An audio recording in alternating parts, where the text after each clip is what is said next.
So I was listening to the debate the other night between President Obama and Governor Romney. And, the group that I was watching this with, we continued to marvel that the environment has not been a point of discussion in this debate. And what horrified me, and that's probably the best term, horrified me, is that Romney was like, we're going to create millions of jobs in the petroleum industry. And at some point, this 100-plus-year-old industry has got to secede to the next generation of energy production. Petroleum is not our future. Petroleum is the past. Petroleum has brought us the Deepwater Horizon. Petroleum has brought us this quote-unquote global warming we're going through. Petroleum has the problem. Petroleum is not the solution. And I was greatly disappointed in Obama for not jumping on this. He's a Democrat. I mean, I understand the place of petroleum so far, but it is a transitional technology. It is a transitional medium. We have upwards of 4,000 patents that have been suppressed by brilliant men and women across the world with free energy devices that we could roll out very, very quickly and then create millions of new jobs and reduce fees and costs across the board. But then I suppose reducing costs are not the problem. So my query is, when is an energy policy a failed policy? Have we reached that point where we understand? And then this story came across my desk today of the tar sands project up in Alberta and just how horrific this thing has become across Alberta. We have got over 150,000 square kilometers of environmental devastation, where we're using obscene amounts of heated water, of course, by hydrocarbons. We've got to heat that water with something to blast out the tar from the sands, from the shale.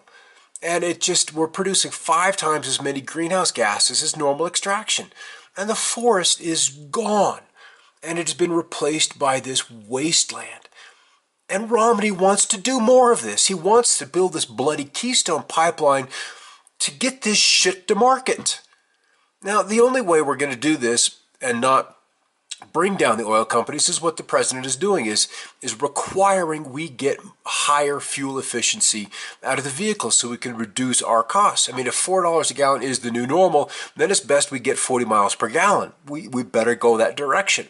But if this is if this is the extent that this nation and we as a people are willing to bloody rape this planet so we can have $4 a gallon gas, because I promise you it isn't going down as we go down this path, then we're fucked. We're fucked. And I don't understand why the Republicans are so on board with this. Do their children not breathe this air? Do their children not eat the GMO foods? Are they in this bubble that the rest of us are not? I don't get the dissonance, the cognitive dissonance, where we can strip a forest of its lungs. And we expect global warming to go away. We expect carbon dioxide emissions to come down. We expect the biosphere to counterbalance this action somehow. How are we going to do that?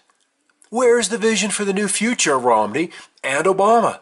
You've got to lay this out, because this is not the future.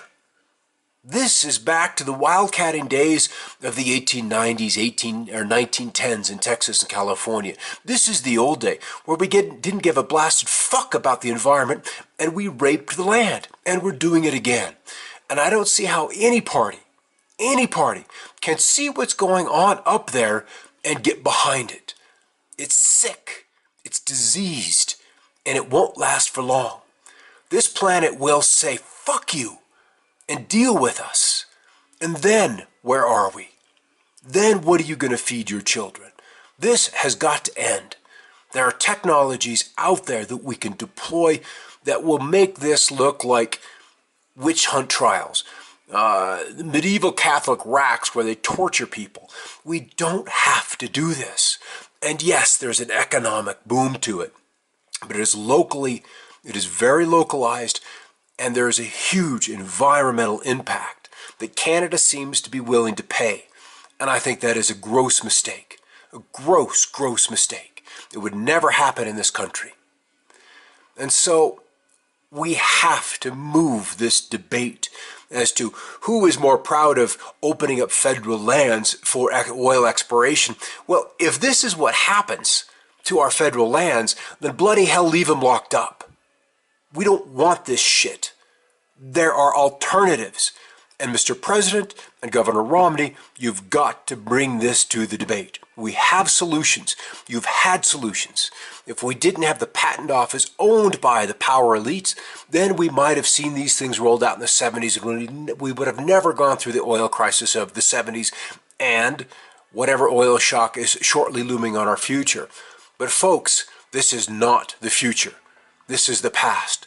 And it's time that that is understood, and it's time that Americans and Canadians and world citizens that have to breathe this stuff stand up and say enough is enough.